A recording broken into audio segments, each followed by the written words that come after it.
வணக்கம். அனைத்து உறவுகளுக்கும் எனது இனிய காலை வணக்கத்தை தெரிவித்துக் கொள்கிறேன்.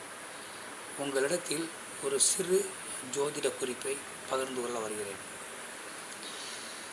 ஒரு ஜாதகத்தில் லக்னத்திற்கு 7ஆம் வீட்டில் சனி பகவான் இருந்தால் அந்த ஜாதகர்களுக்கு வயது மூத்த கணவன் அல்லது மனைவி அமைவார்கள் என ஜோதிடத்தில் சொல்வது உண்டு. லக்னத்திற்கு 7ஆம் வீட்டில் சனி பகவான் இருப்பதினால் ஒரு பெண் ஜாதகத்தில் இருந்தால் அதிகமான வயதுடைய 10 வயது 15 வயது அதிகம் கொண்டவர்களை கல்யாணம் செய்வார்கள். ஆண் ஜாதகமாக இருந்தாலும் தன்னை விட அதிகமான வயதுடையவர் கல்யாணம் செய்வார்கள் என ஜாதகத்தில் சோதிட குறிப்பு மூலம் சொல்வது உண்டு. அதையெல்லாம் அனைவருக்கும் அப்படி அமையாது.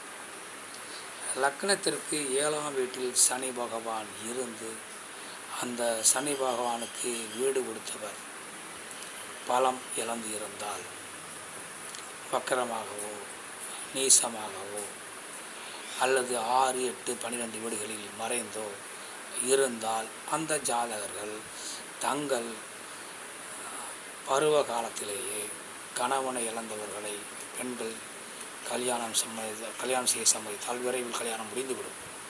அதுமாதிரி மனைவி என்பவள் ஒருத்தருக்கு வேண்டுமென்றால் கணவனை இழந்தவரை கல்யாணம் முடிக்க வேண்டும். கணவன் வேண்டுமென்றால் மனைவியை இழந்தவரை கல்யாணம் முடிக்க வேண்டும்.